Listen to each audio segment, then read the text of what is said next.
Hello and welcome to another fun-filled edition of Adam's Music Box, where today I want to talk all about the Egyptian lover.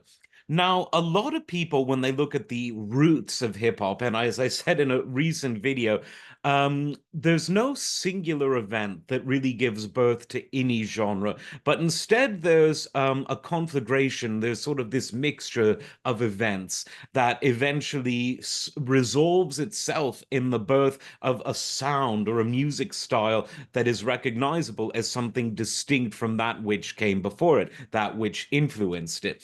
But when people do try to pin down the origins of hip hop as a modern audience would understand it, we usually look to the 70s, and people typically look to the East Coast of the US. They look to things like the Sugar Hill Gang, they look to people like Grandmaster Flash, all very important pioneers of hip hop.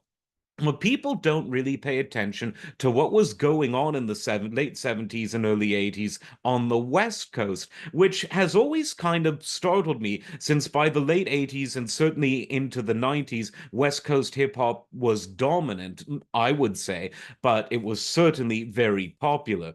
But long before you had NWA, long before Ice Cube, Snoop Dogg, Dr. Dre, Warren G, etc., you had someone that was really the at the epicenter of creating an early West Coast hip hop sound that was very unique from anything going on anywhere in the world. And it was something that was born out of the electrofunk DJ movement and became the foundation for many future hip hop DJs that would go on to work with some of the top West Coast MCs of all time.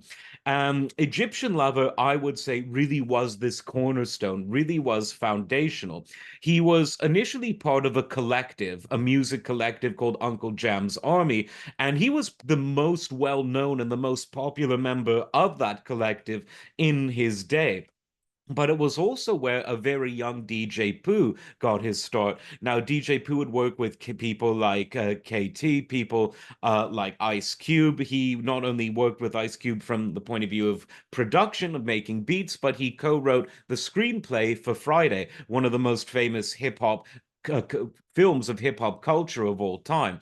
And Ice-T, of course, got his first break in Uncle Jam's Army before going on to be the breakout superstar MC of West Coast hip hop. So a lot of interesting things were going on around Egyptian Lover at the time. And the best part is he is still taking his show on the road. He is still touring the world. And I really think that he ought to be given more credit than he's given. Ice-T, for instance, has really helped to big him up and give him credit for the profound influence he had in creating an early West Coast DJ sound. And you'll recognize a lot of his music, things like Egypt, the great album One Track Mind.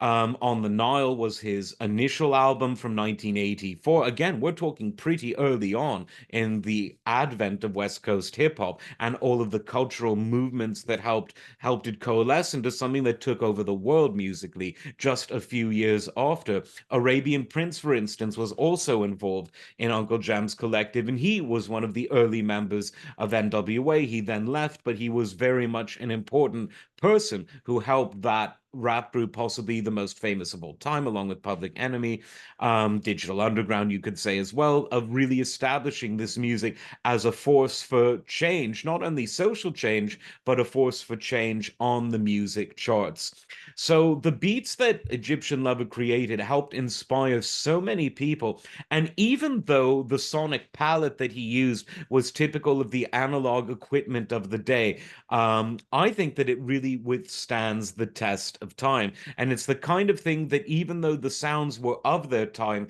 he constructed them in such a way that they stand above their time and are therefore timeless. So check out Egyptian Lover today. A lot of his stuff is thankfully back on Spotify and all of the rest of them.